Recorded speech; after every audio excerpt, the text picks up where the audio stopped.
Welcome friends, अभ्यास online class की इस नए वीडियो में मैं कृष्णा आप सभी का स्वागत करता हूं। दोस्तों, हम लोग लगातार कॉम्पिटिशन एग्जाम की तैयारी कर रहे हैं। सहायक वन संरक्षक वन क्षेत्रपाल का जो एग्जाम लिया जा रहा है दोस्तों CGPSC के द्वारा, जिसमें से दोस्तों 2 पेपर में एग्जाम होगा। पहला पेपर में दोस्तों बुद्धिमत्ता परीक्षण विश्लेषणात्मक एवं तार्किक योग्यता से 50 प्रश्न पूछे जाएंगे। उन्हीं का हम लोग लगातार प्रैक्टिस कर रहे हैं। दोस्तों, हमारा प्रैक्टिस जो स्टार्ट हुआ है ओल्ड क्वेश्चन पेपर 2016 के क्वेश्चन पेपर से स्टार्ट हुआ है, उन्हीं का हम लोग लगातार प्रैक्टिस कर रहे हैं। दोस्तों, ये इस वीडियो सीरीज का 5वां नंबर का पार्ट है।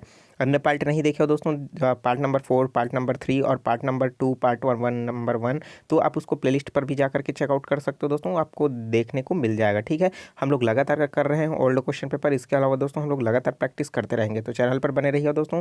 वीडियो को बिना स्किप किए अंत तक जरूर देखिए। चैनल को अभी तक आपने सब्सक्राइब नहीं किया, जरूर सब्सक्राइब करें। नोटिफिकेशन बिल आता है उसको भी ऑन कर लें, ताकि मेरे द्वारा अपलोड किया गया वीडियो आप लगातार वॉच करते रहोगे दोस्तों, बिना किसी रुकावट के। तो चलिए स्टार्ट करते हैं हमारा आज का ये वीडियो।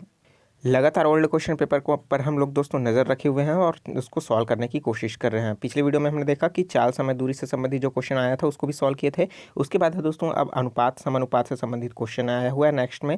अब उसको देख लेते हैं कि इसको सॉल्व किस तरीके से करना है। ठीक है, चलिए देख लेते हैं दोस्तों ये सॉल्व कैसे होगा। प्रश्न है, 3 संख्याओं का योग दिया हुआ है 123। ठीक है, 3 संख्या है, उनका योग दिया हुआ है 123 दिया हुआ है।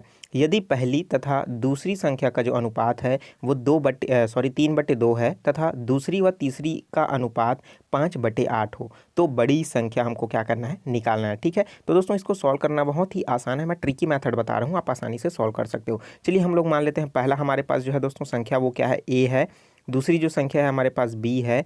तीसरी जो संख्या है हमारे पास क्या है, वो C है। ठीक है, अब देखिए इनमें क्या बोल रहा है प्रश्न में कि A और B का अनुपात कितना है, 3:2 है। तो क्या लिखेंगे दोस्तों, इसको 3/2 है, उसको इस तरीके से लिख सकते हैं ना, 3:2 के रूप में। ठीक है, उसी तरीके से देख लेते हैं। तो इसमें क्या बोल रहा है कि दूसरा व तीसरा अनुपात जो संख्या का अनुपात दिया है 5:8। तो दूसरा संख्या क्या है हमारे पास, B है, तो B के नीचे लिख देते हैं दोस्तों 5। उसी तरीके से तीसरा संख्या क्या है, 8 है, तो 5:8 हो जाएगा। ठीक है, लिख लिए। अब सभी का अनुपात हमको क्या करना है दोस्तों, बराबर करना है। तो लेकिन हम यहाँ पास देखेंगे कि पहला वाला जो दिखाई दे रहा है उसमें क्या है, ए जो अनुपात है वो 3 दिया है, बी अनुपात 2 दिया है और सी के अनुपात में कुछ नहीं दिया है। तो सी के अनुपात में कुछ नहीं दिया है दोस्तों, तो हम लोग को यहाँ पास क्या भरना पड़ेगा, हम लोग भरेंगे दोस्तों उसके जो लेफ्ट हैंड में जो रहेगा दोस्तों उसी को भर देना है। ठीक है, तो क्या कर भर देंगे, यहाँ पास 2 यहाँ पास भर देंगे। ठीक है, तो चलिए भर देते हैं 2। अब उसी तरीके से यहाँ पास देखेंगे जो दूसरा हमारे पास अनुपात दिया है उसमें ए के स्थान पर कुछ नहीं है, तो ए के स्थान पर क्या आएगा उसको भर लेते हैं। तो ए के स्थान पर आएगा दोस्तों जो हमारा राइट साइड में जो रहेगा उसी को ही भर लेना है। तो राइट साइड में क्या है, 5 है, तो भर देते हैं 5। अब क्या करना है आगे, तो हमारा जो है दोस्तों इक्वेशन को बराबर करना है, तो अनुपात बराबर करने के लिए सभी को गुणा कर देते हैं। ठीक है, तो 5 यह कितना हो जाएगा दोस्तों, ये हो जाएगा 15 अनुपात 5 दूनी हो जाएगा 10। ठीक है, हो गया। उसी तरीके से फिर से अनुपात 8 दूनी कितना हो जाएगा, 16 हो जाएगा। ठीक है, तो ये दोस्तों हमारे पास कुल कितना जो है दोस्तों अनुपात में बन गया, देखिए हमारे पास बन गया 15:10:16। ठीक है, अगर हम लोग A अनुपात B निकालें तो अगर A अनुपात B क्या हो जाएगा, 15:10। सरल रूप में करेंगे दोस्तों तो क्या हो जाएगा, 5 या 15, 5 दूनी 10 हो जाएगा। ठीक है, 3:2 आ जाएगा। उसी तरीके से B अनुपात अगर C निकालते हैं, अर्थात दूसरी अनुपात और तीसरी अनुपात 5/8 आना चाहिए, तो क्या हो जाएगा, ये किससे जाएगा दोस्तों, 2 पंचे 10 और 2 अट्ठे 16। ठीक है, तो यहाँ पास से क्या हो जाएगा, आसानी से 5/8 आ रहा है देखने से। ठीक है, अब देखिए हमको क्या करना है, इसमें क्या बोल रहा है कि सबसे बड़ी संख्या निकालना है। तो दोस्तों सबसे बड़ी संख्या कैसे पता चलेगा, जिसका अनुपात सबसे ज़्यादा बड़ा होगा वही क्या होगा, सबसे बड़ी संख्या होगी। ठीक है, तो सबसे बड़ी संख्या क्या होगी दोस्तों, हमारे पास हो जाएगा 16 जो अनुपात है उसका हो जाएगा। तो सबसे पहले हमको क्या निकालना पड़ेगा दोस्तों, सभी का अनुपात निकालना होगा। तो सभी का अनुपात है दोस्तों, कैसे निकालोगे, हमारे पास कुल अनुपात देखेंगे। पहले हम लोग क्या किसका निकाल रहे हैं, 16 का निकाल रहे हैं, तो 16 का क्या हो जाएगा दोस्तों, 16 हो जाएगा। ठीक है, अब कुल अनुपात निकाल रहे हैं, तो कुल अनुपात कितना हो जाएगा दोस्तों, 15 में 10 जोड़े तो कितना हो जाएगा, 25।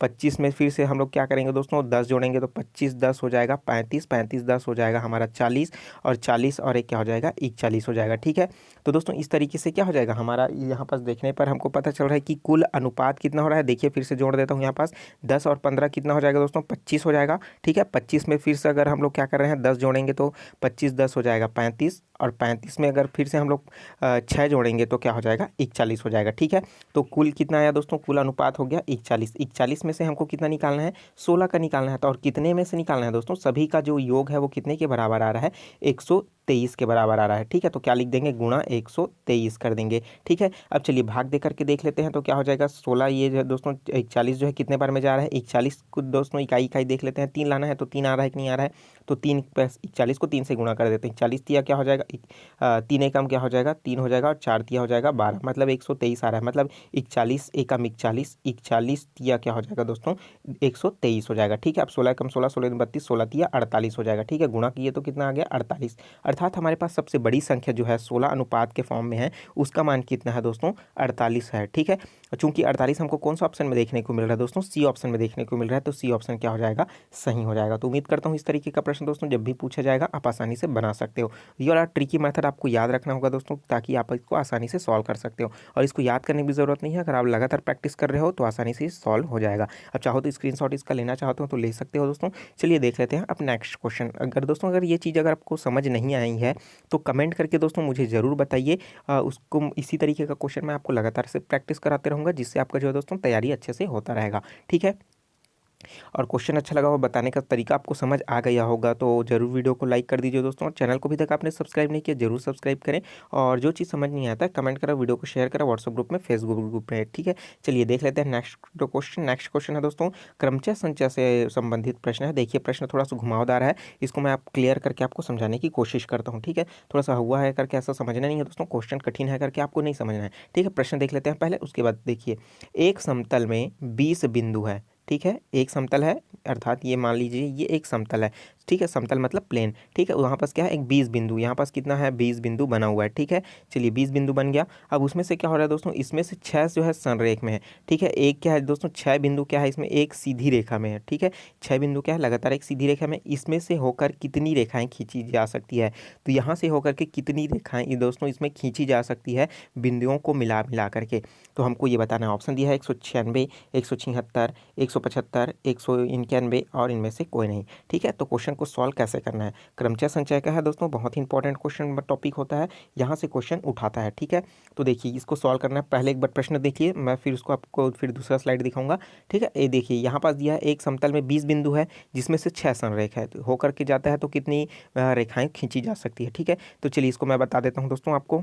तो यहाँ पास इक्वेशन जो बनेगा दोस्तों इस तरीके का बनेगा। ठीक है, चलिए इसको मैं समझा देता हूँ। यहाँ पास क्या हो रहा है कि हमारे पास क्या है, 20 जो है संरेख में आ रहा है, जिसमें से क्या होगा दोस्तों, अगर संरेख में अगर आ रहा है तो मिलानी है, तो 2 ही बिंदु को मिलाएंगे तभी तो एक सीधी रेखा बनेगी ना। तो क्या हो जाएगा, ये 20C2 हो जाएगा। ठीक है, तो 20C2 का मतलब क्या हुआ दोस्तों, अगर हम लोग इसको लिखना चाहें तो कैसे लिखेंगे, फैक्टोरियल 20, आपको नीचे देखने को मिल रहा होगा, फैक्टोरियल 20 बटे ये हो जाएगा फैक्टोरियल 2। फैक्टोरियल 2 कहाँ से आया, नीचे वाला का फैक्टोरियल 2 आया। और उसके बाद क्या करेंगे, ऊपर का जो है उसको नीचे से घटा देंगे तो क्या हो जाएगा, n-2 ऐसा भी बोल सकते हो। तो क्या करेंगे, ऊपर को नीचे से घटाएंगे तो क्या हो जाएगा, फैक्टोरियल 18 आ जाएगा। ठीक है, तो इसको तरीके से दोस्तों सभी मल्टीप्लाई में है। अब देखिए इसमें एक छोटी सी बात बता देता हूँ, फैक्टोरियल का अर्थ क्या होता है।